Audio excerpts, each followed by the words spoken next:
Racikan Berita. Assalamualaikum warahmatullahi wabarakatuh. Waalaikumsalam. Jumpa kembali di sini Heru Purwanto dari UI Watch bersama sahabat saya Juju Purwantoro, sama-sama Purwanto. dan sama-sama dari UI Watch, sama-sama dari Fakultas Hukum UI, satu angkatan pula. Ya. Nah, pada kali ini kami berdua ini akan ngobrol seputar hal-hal yang sedang menarik ya dibahas di mana-mana. Tapi saya ingin kenalkan dulu nih, Bang Juju ini selain alumni UI, anggota UI Watch, juga beliau sekarang aktif sebagai tokoh yang menggerakkan forum aksi. Salah satu presidium. Oh, presidium ya, wah ini dia nih. Jadi kira-kira bisa Bang Juju ceritakan dulu apa ini forum aksi? Silakan. Makasih Mas Heru, sahabat saya. Jadi mungkin sebagian publik, sebagian kecil lah ya, sudah mendengar atau mengetahui tentang forum aksi itu. Forum aksi kepanjangan dari Forum Alumni Kampus seluruh Indonesia. Kenapa? Artinya ya memang anggotanya maupun presidiumnya adalah alumni-alumni kampus yang ada di Indonesia ini. Karena kita mulai dan berpusat di Jakarta, mau nggak mau ya sementara ini UI yang paling besar lah ya, alumni UI maksud saya. Ya, mungkin ya yang dekat-dekat adalah Unpad misalnya Bandung seperti itu. Mungkin ISTN Jogja ada, UGM ya? Jogja UGM ada, pasti.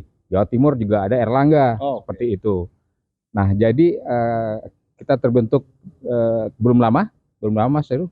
Jadi sekitar 4 bulan yang lalu. Ya, karena kita sering ketemu di lapangan, yaitu di jalanan begitu. Karena apa? Istilah ngaspal. Iya, karena kita sering ngaspal bersama, karena sehingga chemistry-nya sama. Chemistry sama betul. Ngobrol-ngobrol ya kita bentuk aja deh wadah deh. Nah, kita bentuklah yang disebut dengan forum aksi itu. Jadi kira-kira seperti itu, di mana maksud tujuannya jelas sebagai fungsi kontrol. Ya, jadi di samping kita dulu juga pernah mahasiswa, pernah jadi aktivis. Nah, sekarang kita lanjutkan nih, ya sebagai alumni. Ya, kita melakukan fungsi kontrol kepada rezim ini, ya begitu. Jadi perjuangan kita nggak berhenti nih Mas, sudah sampai umur sekian kita ya. Dulu mahasiswa udah, sekarang apa mau tidak mau tugas kita melihat hal yang tidak bagus. Iya, artinya tugas memanggil, tugas negara katakanlah begitu. Karena menganggap menganggap rezim ini masih perlu dikontrol terus. Kira-kira begitu. Luar biasa, baik. Jadi kalau kita dengarkan dari Mas Juju sudah cerita tentang forum aksi. Jadi memang kami ini adalah alumni yang tidak bisa mendiamkan apabila negara kita ini semakin terpuruk. Saya di kiri saya juga ada GWK. GWK ini adalah Gerakan Waspada Komunis. Wow. Ini adalah suatu gerakan yang kami bentuk oleh alumni UI juga. Ketika 2020 itu dulu ada RUU HIP, di mana di situ ada arah bahwa Pancasila akan digeser menjadi geser, dan itu hampir dapat dipastikan itu adalah gaya-gaya komunis. Emang masih ada masuk komunis Mas sekarang Mas? Nah itu dia. Orang bilang partai tahun 65 tuh. Betul. Partainya tidak ada, tapi gerakannya masih ada. Oke. Gaya-gayanya masih ada. Bohongnya masih sama. Ya, jadi saya pikir kita juga terus. Dan gejala-gejala rejimnya itu yang paling bahaya. Nah itu dia. Jadi kelihatannya seperti itu, dan kami terus memonitor. Alhamdulillah setelah kami GWK, kami ke MUI, kami buat maklumat segala macam, akhirnya sampai sekarang RUU HIP ini tidak dilanjutkan. Oke Mas, sekarang kita geser sedikit nih. Ini kan lagi rame nih. Tanggal 20 Oktober nanti akan ada pelantikan presiden dan wapres. Tapi banyak sekali orang yang mencibir ya tentang wakil presidennya. Nah sekarang secara hukum nih, apa yang bisa kita kupas dari hal ini? Presiden siapa? Presidennya sekarang Prabowo yang terpilih ya. Yang terpilih tanggal 20. Ya. Dan wakilnya? Wakilnya ya yang di catatan itu Gibran Raka Buming Raka katanya gitu. Tapi orang sekarang bilang sering apalah namanya, terserah. Yang penting di kali ini kita akan membahas dari sisi kacamata hukum, karena banyak sekali track record yang perlu kita kupas di sini. Silakan. Baik Mas Heru ya, tanggal 20 nanti tidak lama lagi, kan begitu. Kira-kira 2 minggu lagi lah ke depan. Jadi di samping tadi disebutkan Mas Heru, calon presiden kita adalah Bapak Prabowo Subianto dan wakilnya adalah Gibran Raka Buming Raka. kan begitu. Nah, yang sedang ramai dan cenderung akan ramai terus ya di publik itu adalah pendapat publik begitu tentang calon wakil presidennya, yaitu Gibran Rakabuming Raka. Kenapa? Kenapa jadi? Kenapa jadi? Ini kok mau tinggal 2 minggu aja masih diribut terus. Nah, itu targetnya adalah seorang Gibran ini agar tidak dilantik, Mas. Wah, ngeri kan? Sampai nggak publik itu menghendaki agar yang bersangkutan tidak dilantik. Mungkin nggak tuh? Mungkin nggak? Ya mungkin saja. Nah, ini dia. Nah, mungkin saja. Kenapa? Karena publiknya mencatat gitu ya, mencatat kelakuan beliau gitu. Tadi disinggung sempat ya. Salah satunya pada waktu beliau atau dia itu bermain medsos 5-10 tahun lalu kan gitu kan. Wah, itu demikian kalau menurut pakar telematik ya Roy Suryo itu kan ngeri kita bacanya, Mas. Ya, mungkin publik bisa ikut monitor juga apa yang sudah diposting oleh seorang Gibran. Tapi namanya Gibran di situ. Oh, namanya ganti. Namanya tidak dikeluarkan, tidak ditongolkan. Dia pakai nama akun yang lain, yaitu yang lagi rame nih. Fufu Fafa katanya. Nah, kan begitu Fufu Fafa.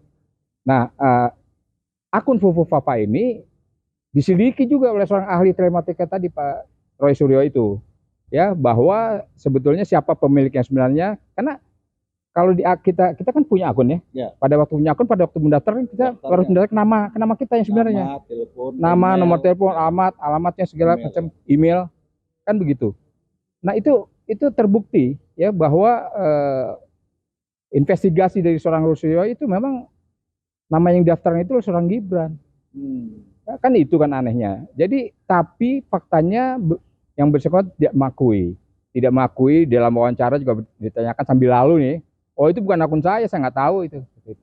Padahal ini udah terkuak, udah terbuka sehingga di publik bahwa itu memang akunnya Gibran. Sekarang pertanyaannya kenapa dia mengelak? Apa ada di kontennya ada menarik? Bukannya menarik lagi. Wah, ini kalau orang kita bilang ngeri gitu ya. Ngeri sedap kata begitu. Tapi memang betul saudara-saudara bahwa apa yang diposting oleh yang bersangkutan ini walaupun sudah lama katanya dia masih terlalu muda kan.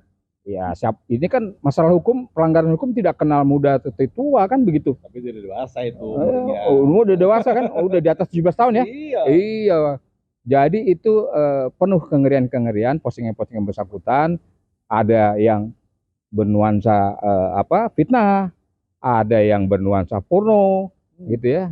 Yang jelas merendahkan pihak lain, ya. Siapa tuh lain? Ya, contoh misalnya Bapak Prabowo sendiri, ya, walaupun tanpa saya sebutkan apa postingannya gitu ya. Ya, itu jelas dilecehkan. Dan anaknya juga, termasuk juga tokoh-tokoh nasional yang lain ya, ada SBY juga dilecehkan kan begitu.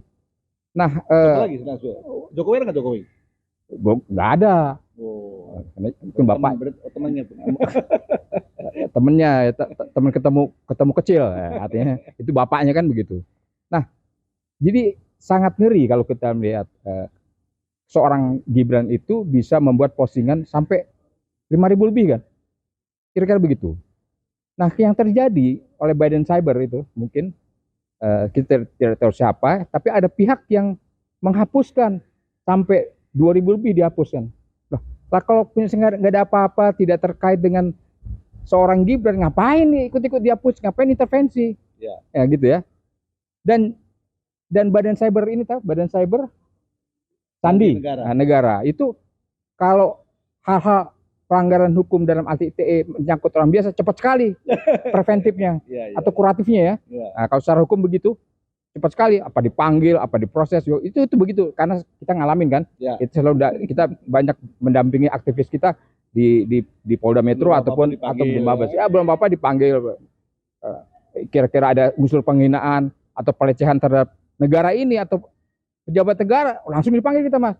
Padahal kalau pelecehan itu harusnya kan yang gugat kan yang bersangkutan. Iya, harusnya yang terkait ya, pihak yang terkait yang melakukan gugatan. Dan ini aneh, sampai isu ini sudah Mas menggelinding ya, udah menggelinding 1 bulan lah hampir, 1 bulan ya kira-kira. Itu tidak ada gitu tindakan dari pihak yang berwajib ya, yang berwenang. Malah ada yang belain menteri ya. Malah menteri yang bersangkutan belain katanya.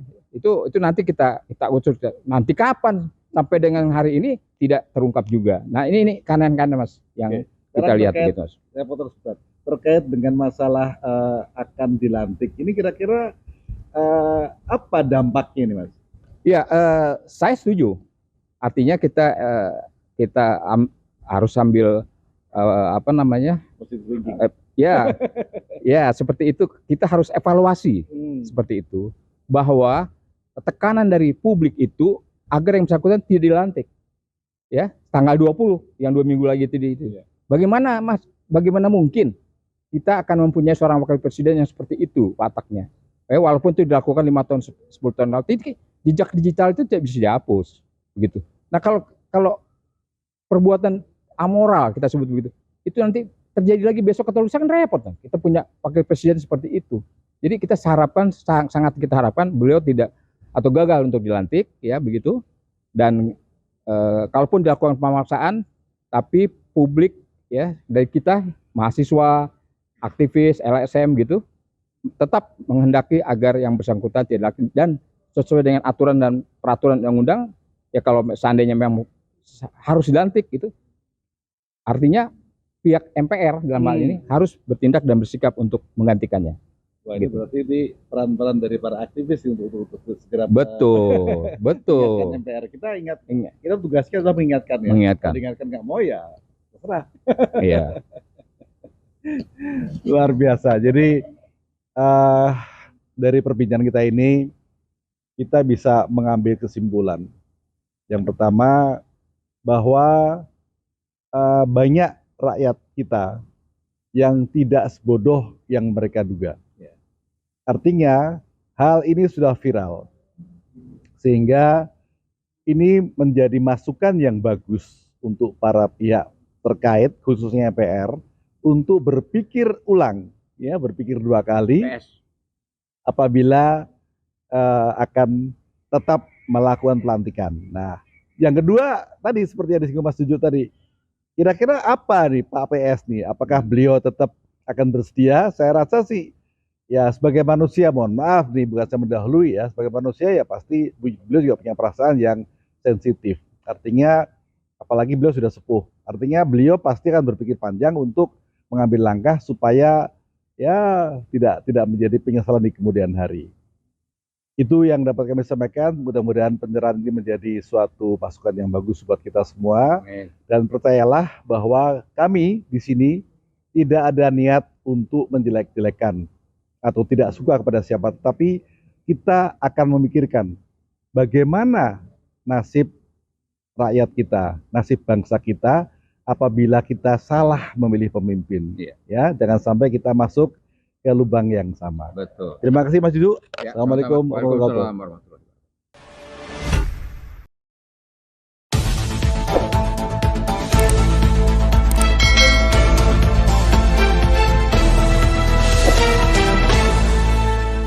Racikan Berita